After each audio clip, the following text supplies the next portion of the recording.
Okay, let's go over the EMS operations and command and control. We're moving now towards our EMS operations in incident command systems. Now under the ICS, we usually have this control where entities that are responding and units that are responding to an incident has a clear and well-defined response role, response activities, and how this is transferred is usually the person that's on scene, that first person that assumes the incident response commander post.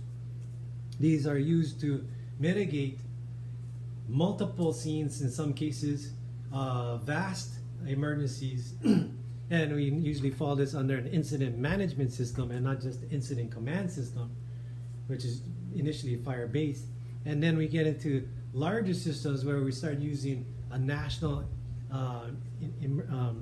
incident management system, or the NIMS, which is now a directive from the president to make sure that we have these type of command and control implemented with all agencies that respond to any type of incident, either natural or man-made. Now we use this a lot in our fire and EMS based systems. In the EMS system, we're looking at using it in the mass casualty incident. So let's focus on the mass casualty incident, and we're usually using this to deploy an incident commander. Then that incident commander can be either one of the triage or the treatment side. But usually as an incident commander, you delegate these responsibilities in that medical side to handle all your patients. You have to delegate your treatment, triage, and transport to particular crew members that show up. This means that if you are not running on a unit that has 4 people on there, that you may be taking 2 EMS units out of the response and transport mode, because these are physical bodies and units. The EMS units, these transport units, will be stationary and staged at that incident for the duration until that scene is properly managed and controlled. We'll talk a little bit about more of that later. Let's move over to incident command. So our incident command systems, I'm gonna hope that we all did at least our incident command courses that was generated online. If we haven't, I'll have a website for you to do this, and then I want to be able to see the certificate of completion.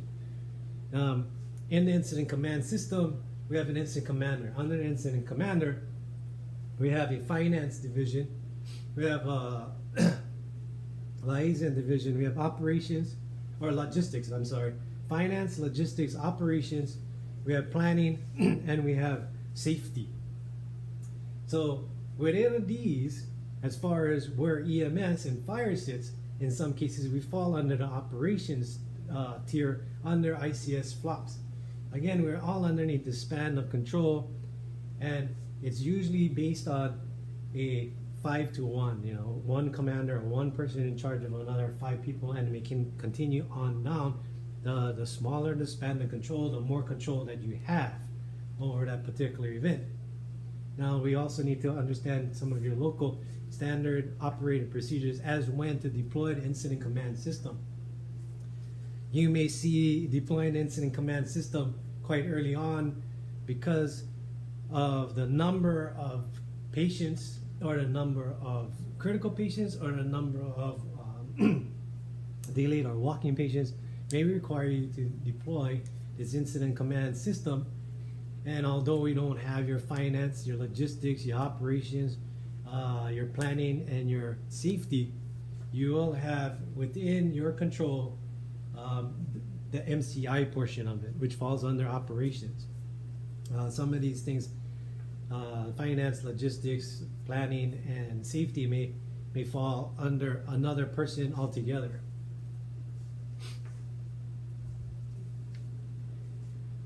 Now, attached to the incident commander has 3 other entities: a liaison officer that goes ahead and liaises with other entities that may show up, an information officer that may join a joint information entity, and then another safety liaison. and here we have the incident commander with these other branches underneath the incident commander, and we would fall under operations, managing the incident and incident mitigation.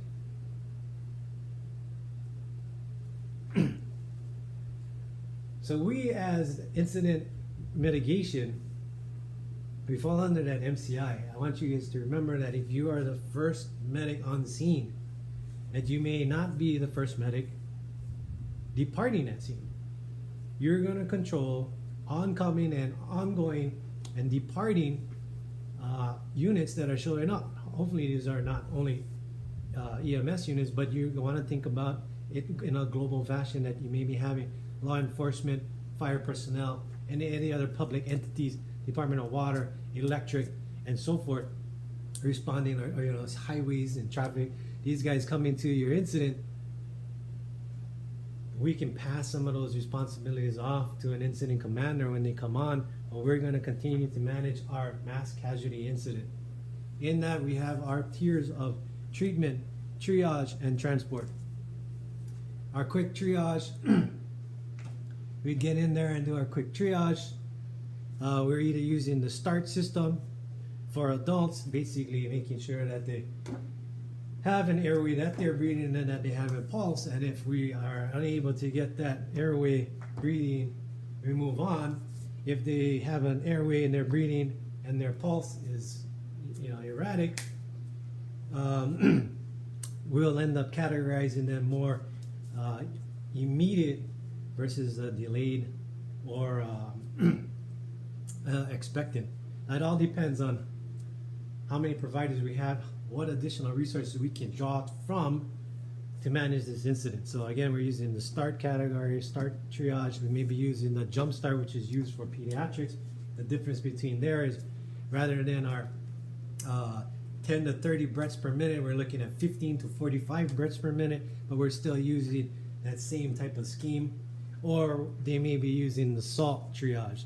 SALT triage uses this to clear the scene as quick as possible, to get your walking wounded, your worried well, the people that may have minimal injuries, to clear that event and to put them all into a more stable environment. Now, if you are using any one of these type of triaging protocols, follow the one that your local entity and hospital and all responding elements are used to using. You don't want to start using some type of triage method or protocol that your responding elements are not familiar with. Now, as you triage these, they are sorted into their treatment areas, and in these treatment areas, that treatment officer there is trying to treat patients. And as they're treating patients there, I want you to know, as the treatment officer, as the incident commander for your MCI and your triage area guy, you can start to deploy your worried well, or you can utilize these guys that have minimal injuries or no injuries to assist and help you to open an airway, to go ahead and reevaluate them using the triage systems. You can have them start to provide buddy aid or first aid under your direction as a treatment officer, as a triage officer.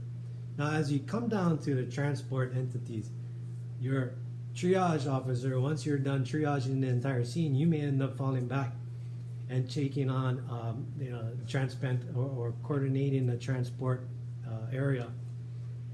So keep in mind, as you are clearing the scene, you want to update and notify all responding elements. You want to respond and update dispatch as well as the receiving facilities, so that they know what to expect and what is coming in.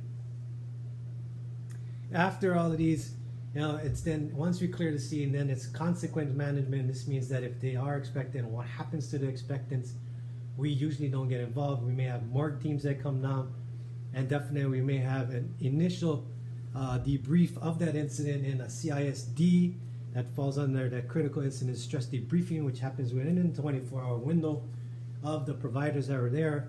We may open this up to critical incident stress management a little later, as far as to all other agencies that participated in the incident. But we definitely want to have some type of after action review, or AAR, what we did what we could have done better, and how we can improve upon our response capabilities in these type of mass incidents.